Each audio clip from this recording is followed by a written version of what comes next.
கவனமாக இருக்கணும். தளபதி நீங்க சொல்லியிருக்காரு பாருங்க, இந்த அறிக்கையை நல்லா படிங்க. தளபதி என்ன சொல்லியிருக்காரு அறிக்கையை படிச்சாலே உங்களுக்கு தெரியும் இவங்க என்ன மாதிரி ஒரு விஷயத்தை கையாளுறாங்கன்றது நீங்க புரிஞ்சுக்கலாம். இதற்கு அடுத்து ரொம்ப ரொம்ப முக்கியமான விஷயமா நான் எதை பாக்குறேன்னா, இந்த எஸ்ஐஆர் மேட்டர், இந்த சார் மேட்டர்ல வந்து இந்த திமுகவின் நிர்வாகிகள் வந்து பூத் லெவல்ல இருக்கக்கூடிய திமுக நிர்வாகிகள் வந்து உட்கார வச்சு அவங்க வந்து அதை சரி பார்க்கிற வேலையை வந்து அவங்க பண்ணிக்கிட்டு இருக்காங்க. ஏங்க யாருக்கு அந்த வேலையை பார்க்கணும்? பூத் லெவல் ஆபீசர் தான் அந்த வேலையை பார்க்கணும். BLOன்னு சொல்லுவாங்க. அந்த பூத் லெவல் ஆபீசர் தான் வார்டு வந்து அதை சரி செய்யணும். இவங்க யார்? திமுக நிர்வாகிகள் வந்து உட்காந்து வந்து இல்ல உனக்கு இருக்கு உனக்கு இல்லன்னு சொல்றது இவங்க யார் அந்த வேலையை கொடுத்தாங்க? இவங்க அந்த வேலையை பார்த்துட்டு இருக்காங்க. இளைஞர்களே ரொம்ப கவனமா இருங்க. ஏன்னா முதல் தலைமுறை வாக்காளர்களாக இருக்கக்கூடியவர்களா நீங்கள் இல்ல இதுக்கு முன்னாடி நீங்க ஓட்டு போட்டிருக்கீங்க, இப்ப விஜய்க்கு ஆதரவா நீங்க பேசிட்டு இருக்கீங்கன்னா உடனடியா போயிட்டு நீங்க வந்து உங்க வாக்காளர் சரியாக இருக்கா, உங்க ஓட்டர் ஐடி கரெக்டா இருக்கான்றத பார்த்து வெரிஃபை பண்ணிக்கங்க. ஏன்னா இப்ப இவங்க வந்து என்ன பண்ணுவாங்கன்னா, முதல் தலைமுறை வாக்காளர்கள் ஓட்டு இவ்வளவு இருக்கு, இது எப்படி நமக்கு வராது, இது விஜய்க்கு ஆதரவா போகக்கூடிய ஓட்டு, ஏதாச்சும் ஒண்ணு பண்ணி முடிச்சு விட்டுலான்ற ஒரு தனி திட்டம் தீட்டுவதற்கும் வாய்ப்புகள் இருக்கா இல்லையா? அதை நம்ம அதுக்கு வாய்ப்பு கொடுக்கணுமா? ஏன்னா பூத் லெவல் ஆபீசர் இருக்கணும், அவங்க தலைமையில தான் அது நடக்கணும். அப்படி இல்லைன்னா நம்ம நேரடியா புகார் தெரிவிக்கலாம்.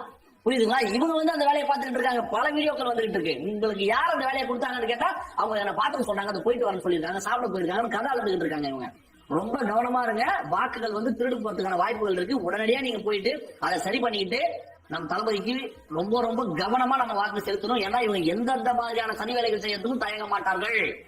இப்ப பொங்கல் வந்துருச்சுல்ல, இப்போ பீகார்ல பாத்தீங்கன்னா எலெக்ஷன் போயிட்டு இருக்கு. நேரடியா அவங்க வங்கி கணக்குலயே வந்து ஒரு 10,000 போற ஸ்கீமை வந்து இவங்க எலெக்ஷனுக்கு முன்னாடியே அறிவிச்சிட்டாங்க. கரெக்டா எலெக்ஷன் வரும்போது அந்த ஸ்கீமை வந்து இம்ப்ளிமெண்ட் பண்ணி எல்லாரும் அக்கௌண்ட்லயே போட்டுக்கிட்டு இருக்காங்க. ஏன்னா கோர்ட் ஒன்றும் பண்ண முடியாது. ஏன்னா அது ஆல்ரெடி வந்து அறிவிச்ச ஒரு திட்டம். அந்த திட்டத்துக்கு வந்து நேரடியா வந்து வங்கி கணக்குல 10,000 போடக்கூடிய ஒரு ஸ்கீம் அது. இப்போ எப்படி பீகார் எலெக்ஷன்ல வந்து பிஜேபி மாடல் வந்து இந்த நேரடியா 10,000 போற வேலையை பார்த்தாங்களோ, அந்த திட்டத்தை தான் இப்ப திமுக வந்து திமுக வந்து என்ன பண்ண போகுதுன்னா, எலெக்ஷனுக்கு முன்னாடி பொங்கலுக்கு வந்து ஒரு குறிப்பிட்ட கணிசமான தொகையை கொடுக்க போறதா பேசிக்கிட்டு இருக்காங்க. நீங்க பாத்துக்கிட்டே இருங்க. பினான்ஸ் டிபார்ட்மெண்ட் ஆடி போய் கிடக்கு, ஆல்ரெடி பல கோடி ஊழல்ல கிடக்கு. அதெல்லாம் இவங்க வந்து பெருசா பொருட்படுத்தாம எப்படியாவது இந்த திமுக வந்து 2024 நம்ம ஜெயிச்சே ஆகணும், அதுக்காக நம்ம எந்த ஒரு விளைவுனாலும் கொடுக்கறதுக்கு திமுக தயாராக இருக்கிறது.